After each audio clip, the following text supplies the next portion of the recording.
ยงขวางดินแดนวิมานหนาวกายสะท้านหนาวสั่นสะเทือนผู้จงเป็นวงแสงเดือนผู้จงเป็นวงแสงเดือนเมฆน้อยลอยเลือนยามเมื่อคืนวันเพ็ญ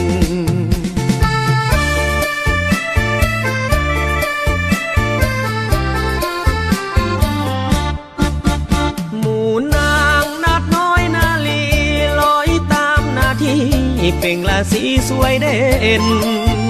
น้ำงิ้วไหลลินบ่เวนน้ำงิ้วไหลลินบ่เวนเศร้าคำเลเห็นสาวเนื้อเย็นลองลอยโอ้เสียงควงนี่เอ่ยก่อนนี้บ่เคยเห็นเจ้างามหยาดย้อยเดี๋ยวนี้ธรรมศาสตร์จอมดอยเดี๋ยวนี้ธรรมศาสตร์จอมดอยเศร้าคำนั่งคอยผู้จ้องมองงามตระการ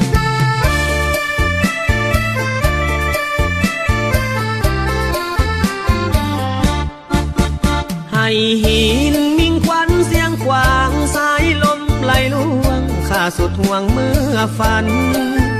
ผู้เพียงเป็นหลอนกายกันผู้เพียงเป็นหลอนกายกันใจข้าสุขสันต์กับความงามเสียงขวาง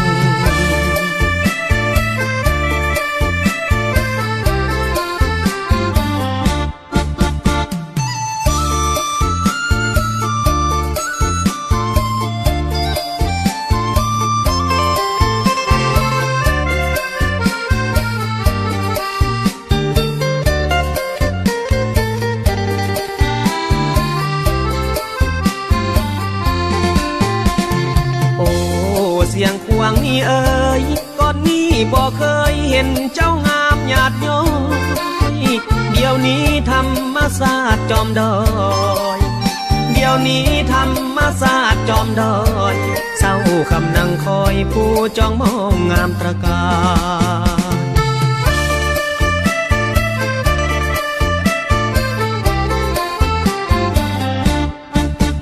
ให้หินมิ่งควันเสียงขวางสายลมไหลลวงข้าสุดห่วงเมื่อฝัน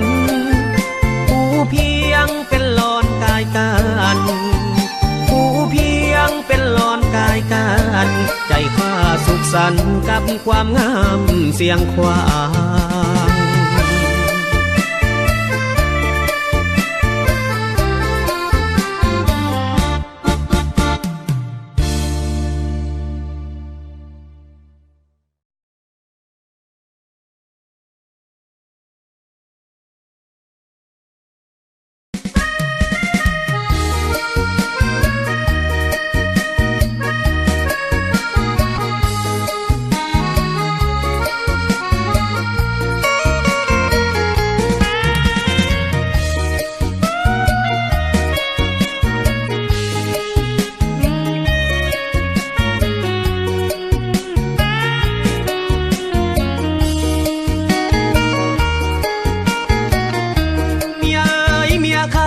ไปไว้น้องเมียข้าจึงต้องเก็บเครื่องของนี้ลงจากเรือนหัวบ่ได้หายแต่ใจน้องเองบิดเบือนเมียหาว่าผัวติดเพื่อนเมียเตือนผัวก็ยอมฟังเมียเอ๋ยเมียข้าไปว่าไผตีเมียจงคิดให้ดีฟังอ้ายนี้เสียก่อนนวลนางมีแต่กล่าวหายว่าอ้ายมีแฟนเบื้องหลังอ้ายขอเล่าให้ฟังเบื้องหลังอ้ายขอสาบานขอเมียหาข้าจงไปดีจงอย่าได้มีความทุกข์นานาประการผัวขอวิงวอนเทวาเบื้องบนสวรรค์ขอเมียจงได้สุขสันต์พร้อมลูกนั้น จงอยู่กินดียายเมียข้าเมื่อเจ้าจากไปขอเมียจงได้ตั้งใจมีผัวใหม่จงทำความดีผัวจำใจลาแล้วแต่ฟ้าจะปราณีถ้าหากศาสนามีคนดีจึงคอยพบกัน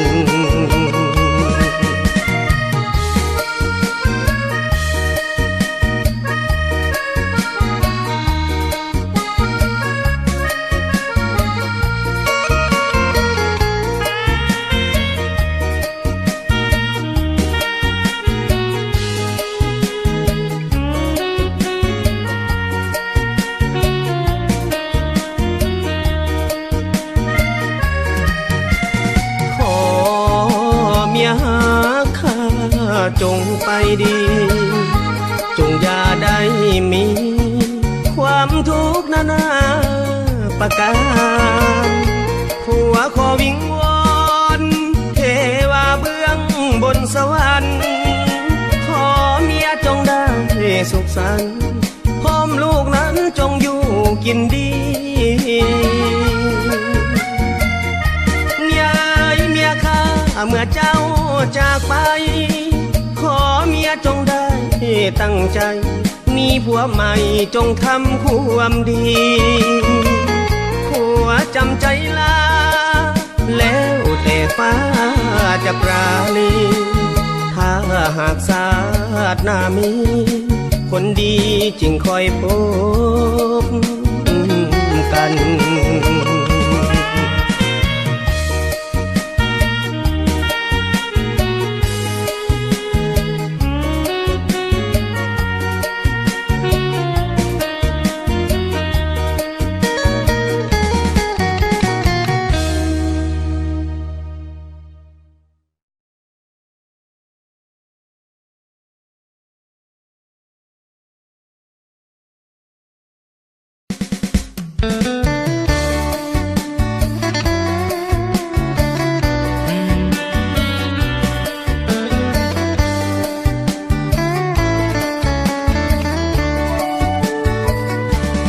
ความฮัก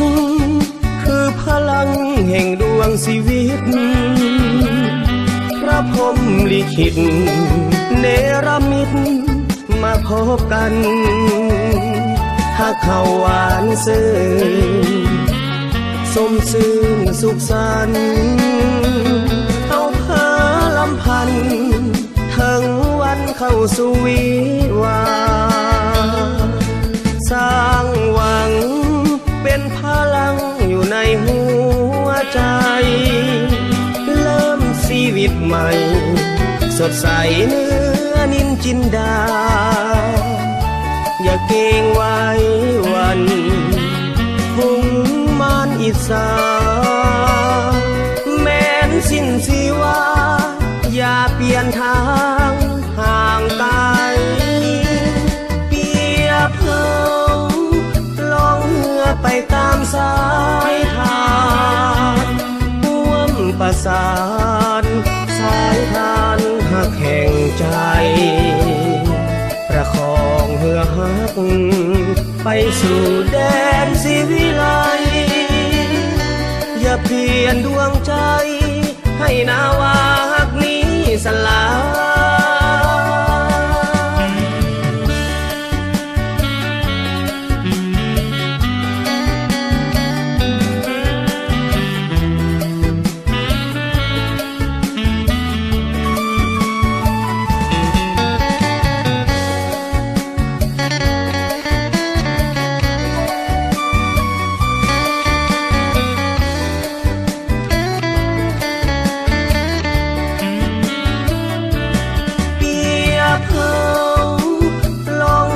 ไปตามสา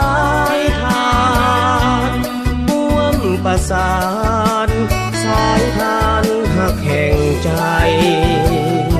ประคองเหือหักไปสู่แดนสิวิไลอย่าเพียนดวงใจให้นาวาหักนี้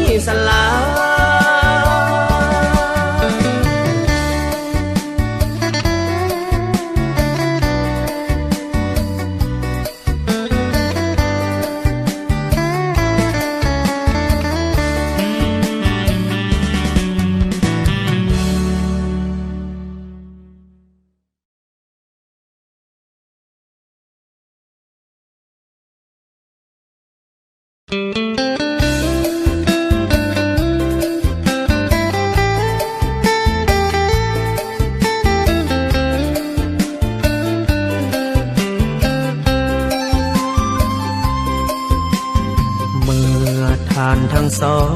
มีความหมายปองของใจเป็นหนึ่งโดยความหักสุดซึ้งยืนยันว่าสองไม้ปองเป็นคู่สู่ชีวิตทั้งสอง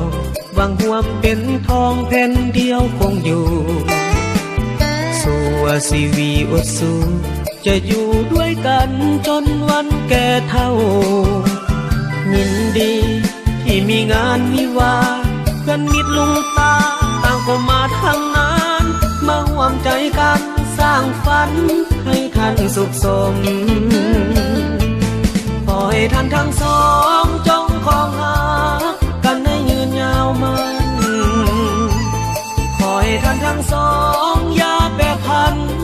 จนทั้งวันแก่เฒ่าลงไปเงินทองเกียรติศักดิ์ศรีหรือไก่ถ้านึกสิ่งใดให้สมปรารถนาทั้งพลาดผิดมาอภัยให้กัน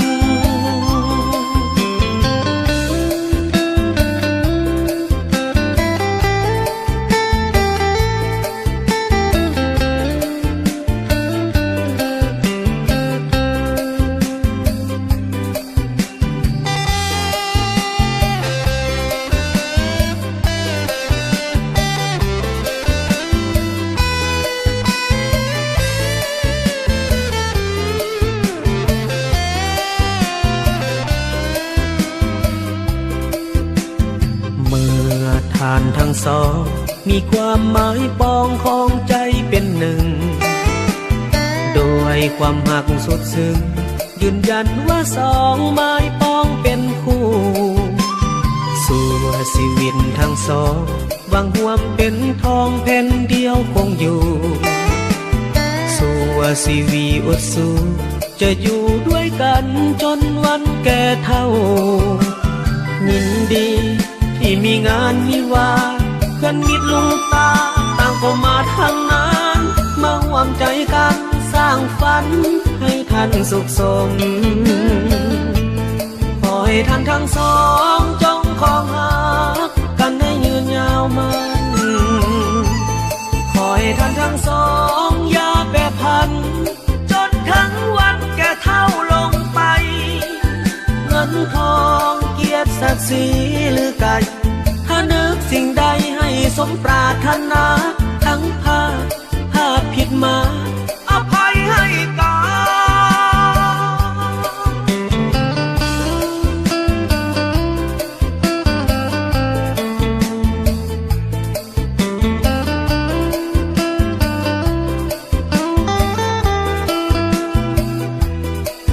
เงินทองเกียรติศักดิ์ศรีหรือไก่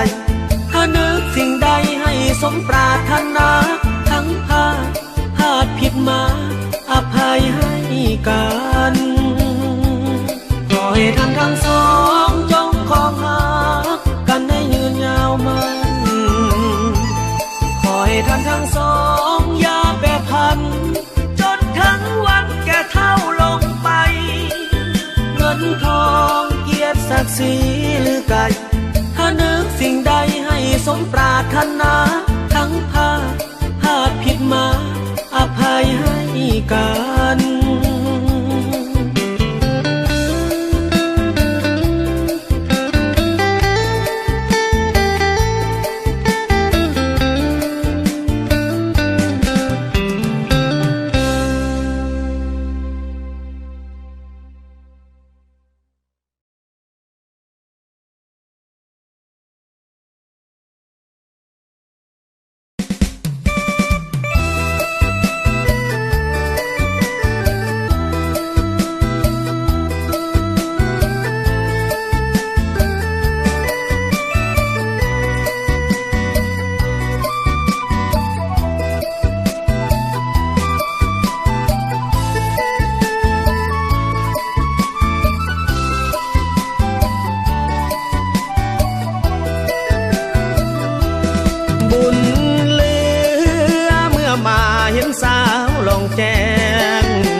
ก็แห้งสาวลองแกงนี่แล้วละนาโอ้ลูกเก่ามง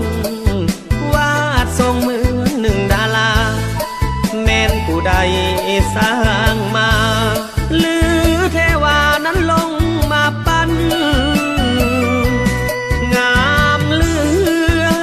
สนศาสตร์ลาวทุกเผ่าถึงอยู่ป่าเขาหาใส่เราจะมาเปรียบปานได้พบครั้งหนึ่งดุดดึงพาให้ไอ้ฝันเมื่อบุญกินเจียงคืนนั้นเขาฝากสัมพันธ์ฮักกันจนตายที่สันผู้หมอน้องบอกว่าลูกกับอายลูกนี้จนตายบอกคายเคลื่อนคำสาบานยามอายไกลจากหากน้องขึ้นสู่เวียงจันทร์วันหนึ่งอายคงกลับหันมาหากันโนลูกเก่ามุ่งสาวเนื้อเมื่อไก่ใจอายเป็นห่วงขอน้องอย่าลวงอย่าลวงอายเลยอนงยามอายไกลห่างหัวใจนางให้มันคงจงฟังเสียงเพลงห้องส่งผู้ยอจงลองแจ้งบ่ว่า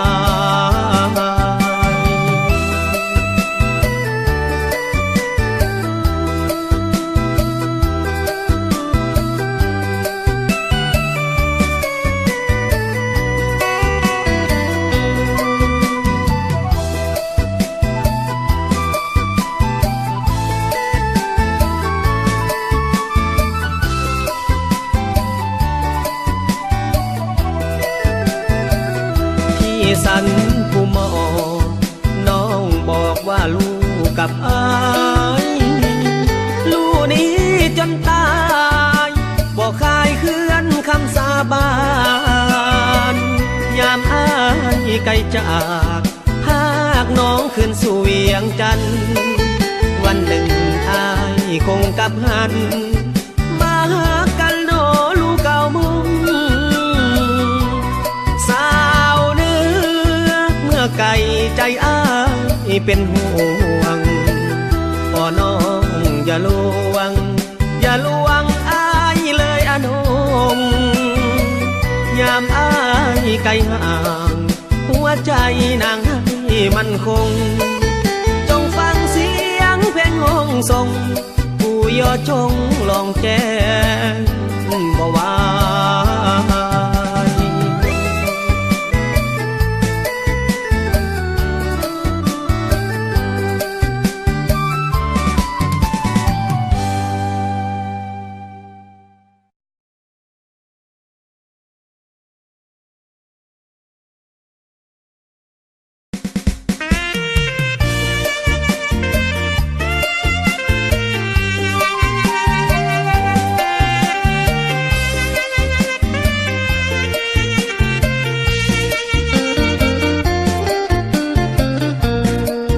หยาดน้ำฝน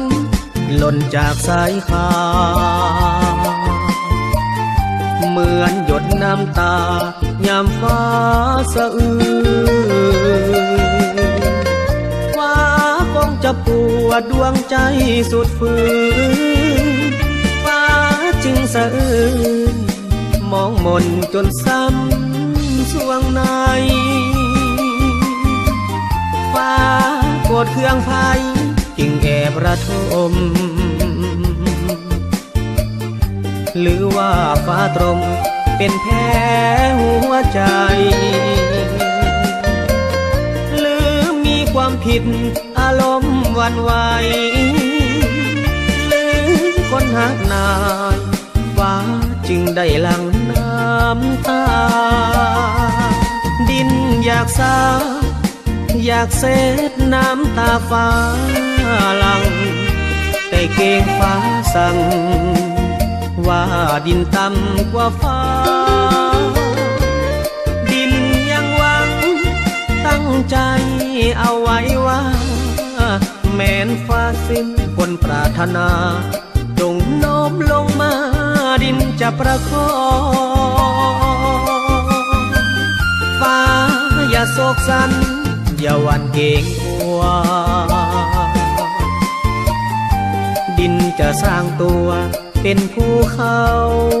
ทองฟ้าคงจะสุขยามเฮาเคียงสองฟ้าคงใสสอสิ้นความมองมนหรือไทย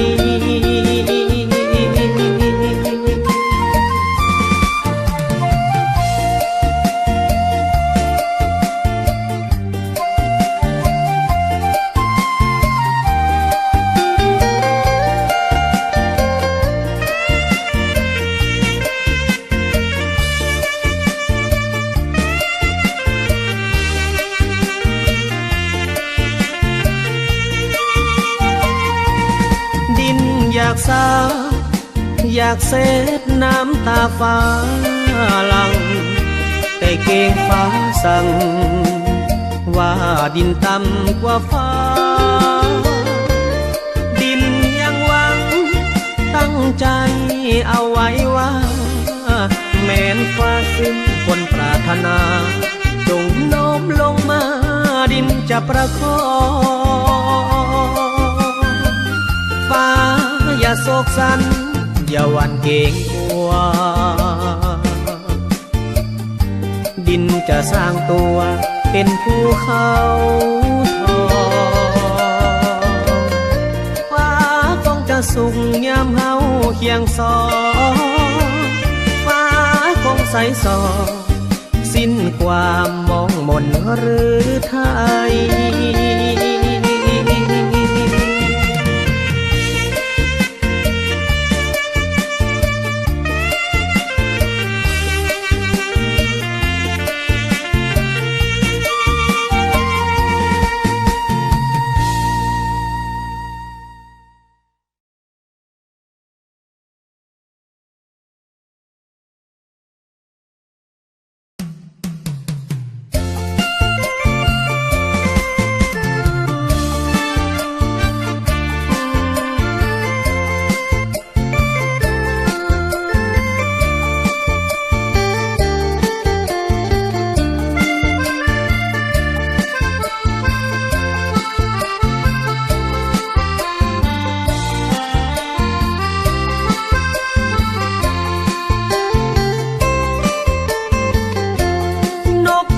นกเขาของเฮาเก่าก่อ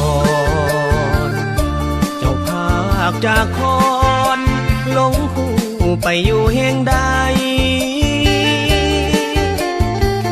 เจ้าถึกล่อลวงติดบ่วงพานหรือผูกสัมพันธ์กับผู้ใหม่จึงหลงลืมไหลบ่อนเคยสุขสั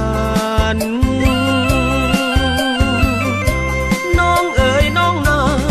เคียงข้างอยู่ก่อนเคยซื่นสู้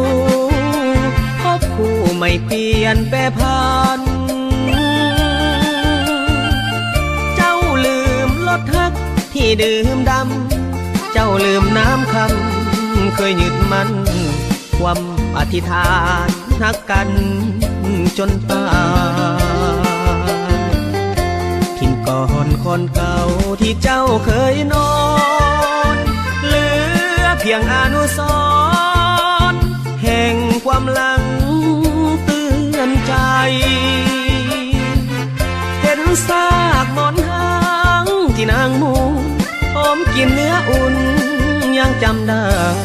เคยจูบลูบไหลนวลนาน้องเอ๋ยน้องน้อยข้าคอยเจ้าอยู่กับเถิดยอดสูงข้าอยู่โดดเดี่ยวอ้างว้า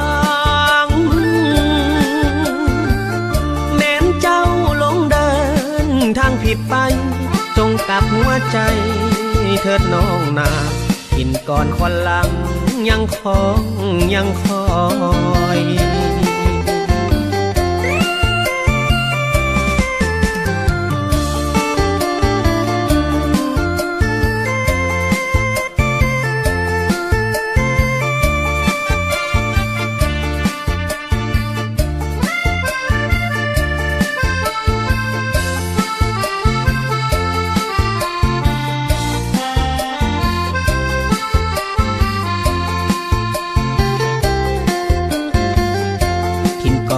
อนเก่าที่เจ้าเคยนอ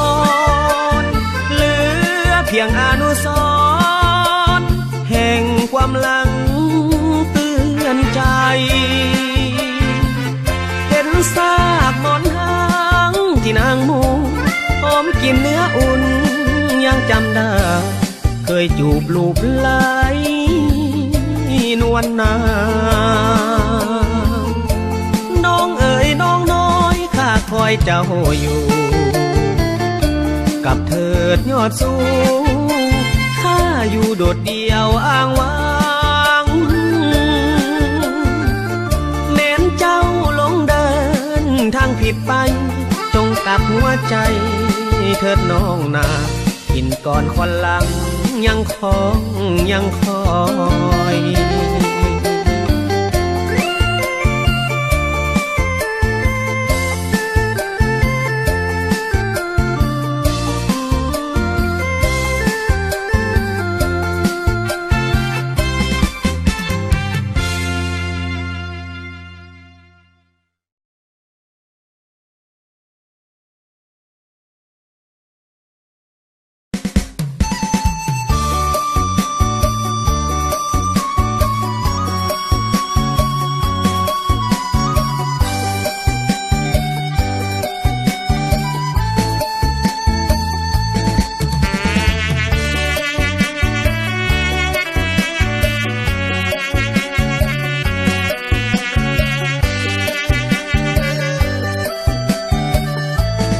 บอกเคยจะคิ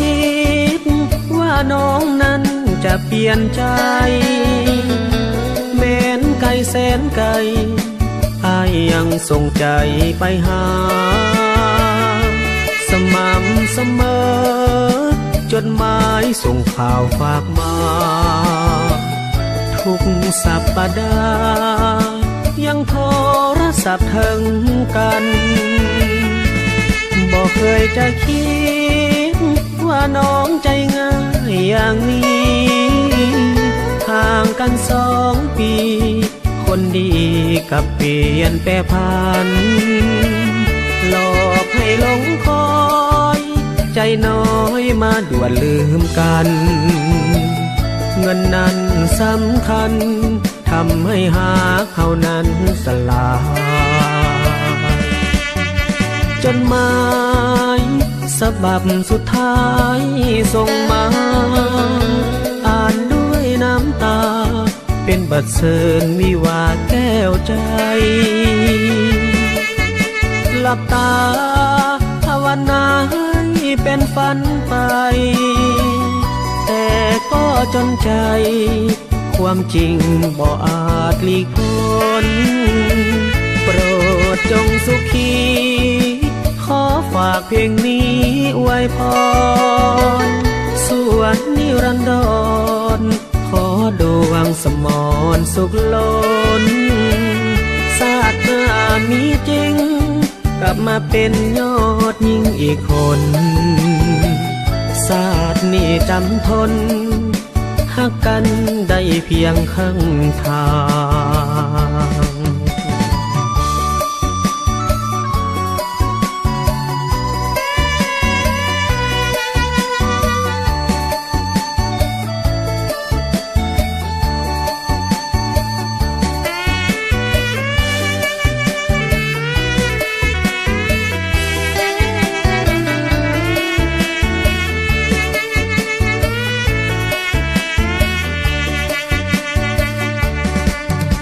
จดหมายฉบับสุดท้ายส่งมาอ่านด้วยน้ำตาเป็นบทเชิญวิวาแก้วใจหลับตาภาวนาให้เป็นฝันไปแต่ก็จนใจความจริงบ่อาจหลีกพ้นโปรดจงสุขีขอฝากเพลงนี้อวยพรส่วนนิรันดรขอดวงสมรสุขล้นศาสตร์หน้ามีจริงกลับมาเป็นยอดยิ่งอีกคนศาสตร์ นี่จำทนหักกันได้เพียงข้างทาง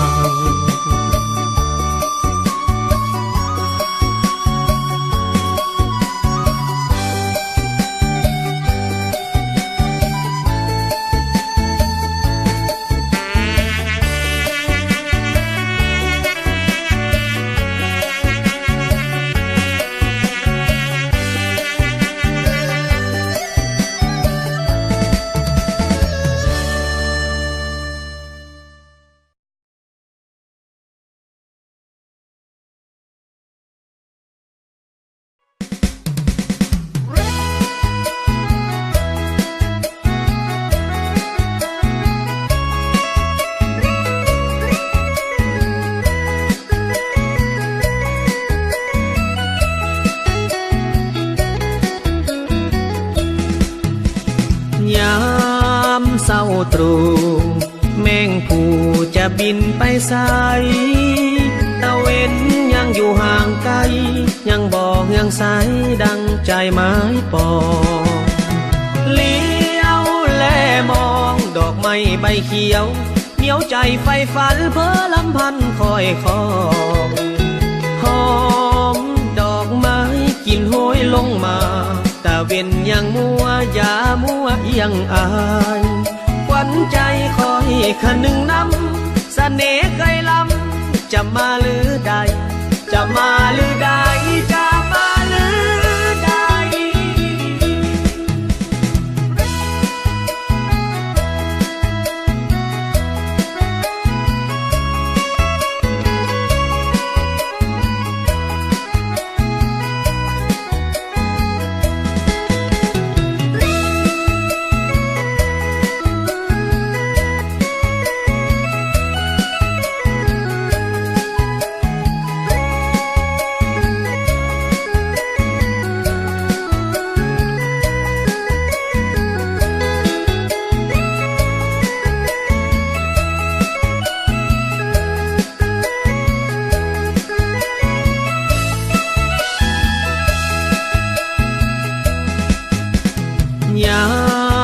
เศร้าตรู่แมงผู้จะบินไปไสตะเว้นยังอยู่ห่างไกลยังบอกยังใสดังใจไม้ปองเลี้ยวแลมองดอกไม้ใบเขียวเหนียวใจไฟฝันเพ้อลำพันคอยคอง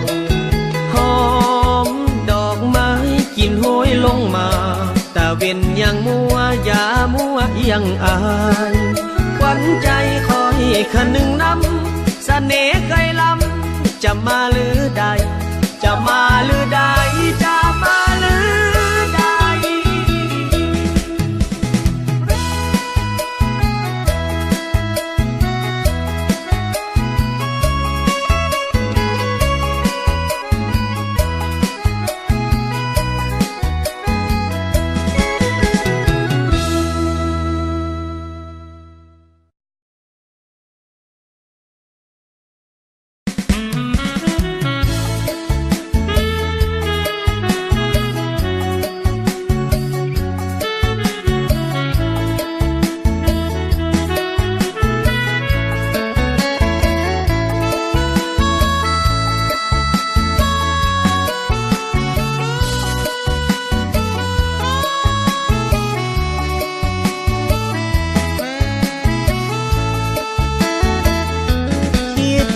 นเป็นก้อน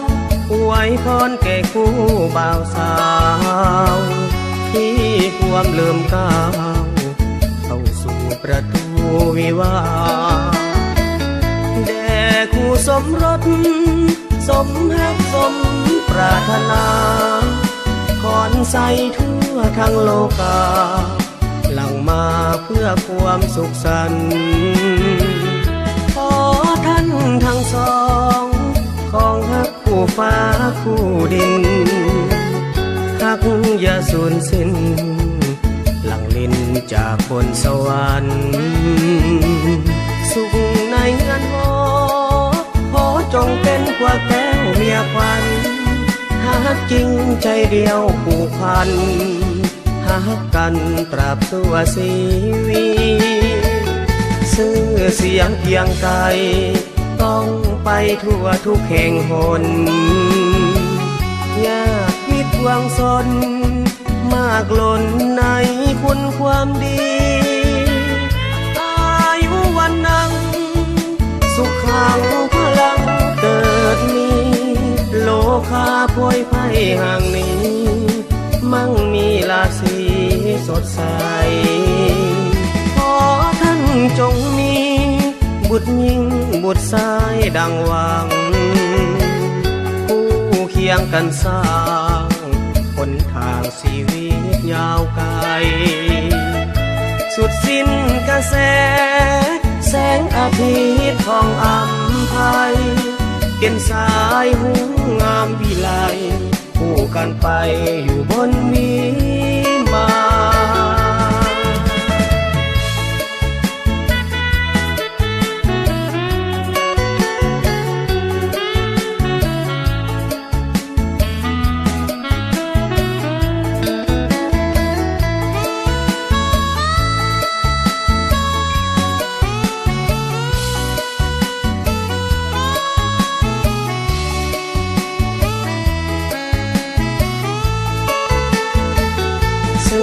เสียงเคียงไกลต้องไปทั่วทุกแห่งหนยากมิตรหวังสนมากล้นในคุณความดีอายุวันนังสุขขังพลังเกิดมีโลคาพวยไพ่ห่างนี้มั่งมีราศีสดใสขอท่านจงมีบุตรยิ่งบุตรชายดังหวังคู่เคียงกันสร้างหนทางชีวิตยาวไกลสุดสิ้นกระแสแสงอาทิตย์ทองอำไพเป็นสายหูงามวิไลคู่กันไปอยู่บนวิมาน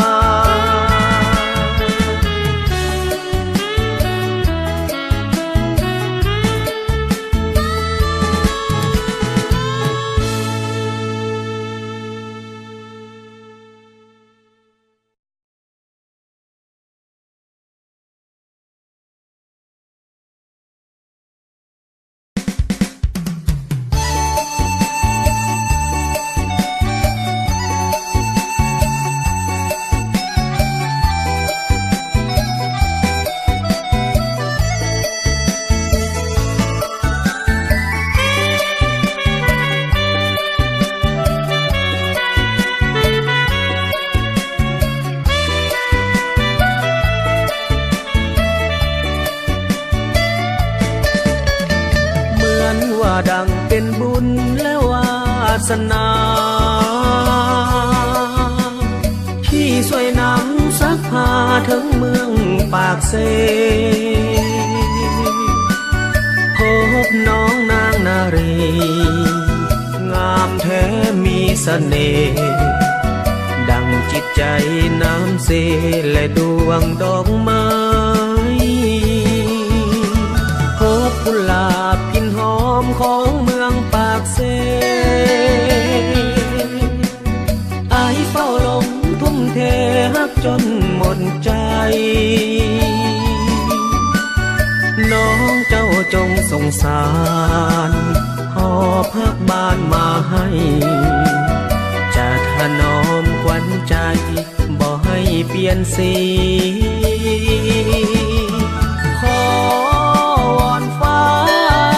หยาดฝนสุ่มสำเนยเพื่อวัดสองดวงใจได้ซื่นสุขีกุหลาบเอ่ยสวยเบ่งบานในอุทยานของชีวีเจ้าเป็นกุลสตรีที่งามวิไล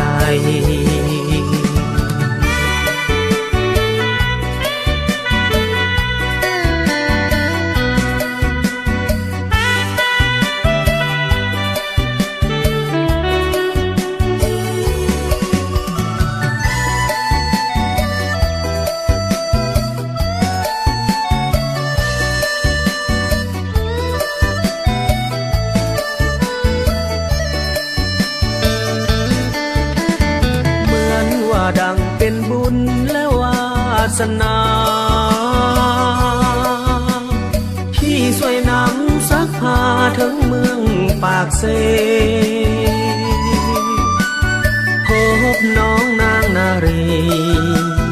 งามแท้มีเสน่ห์ดังจิตใจน้ำเสและดวงดอกไม้พบกุหลาบกลิ่นหอมของเมืองปากเซอายเฝ้าหลงทุ่มเทฮักจนหมดใจน้องเจ้าจงสงสาร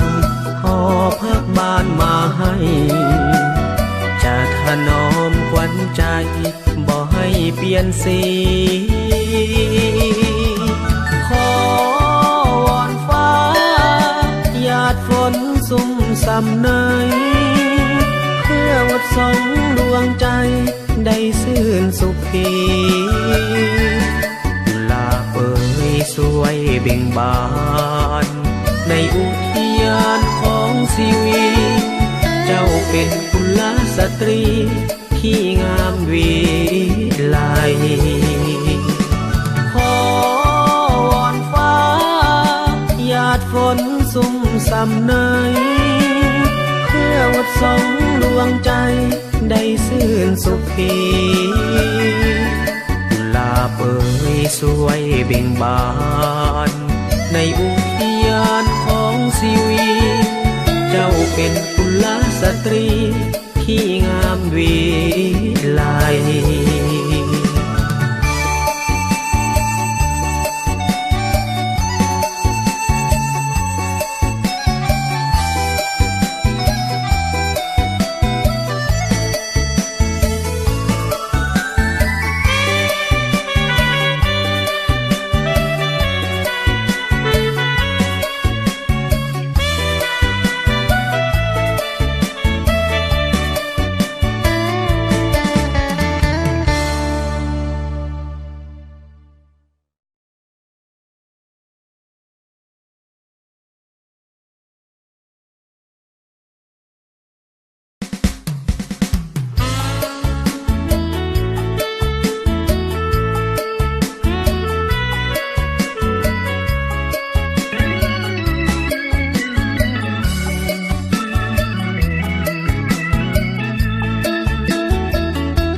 แคว้นแห่งความฝันสวยงามตระการดังหนึ่งเทวันสรรสร้างสมคำเล่าลือเมืองหลวงพระบางปราสาทเพียงวังแววเว้าสะดุดตา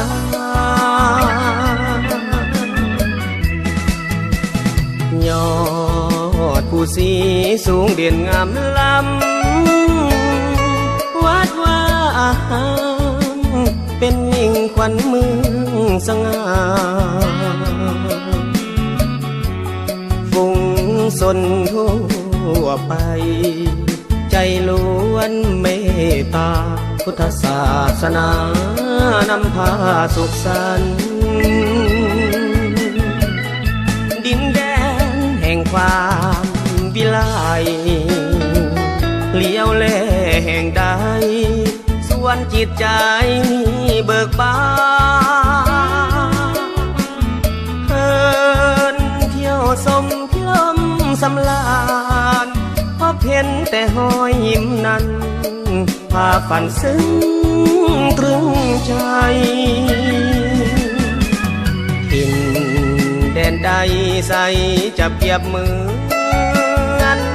ฟังใจติดเตือนบ่อาจหลงเลือนลืมได้ยิ้มนั้นแนบตรึงซาบซึ้งหรือไทยมีค่าความหมายไมตรีต่อกัน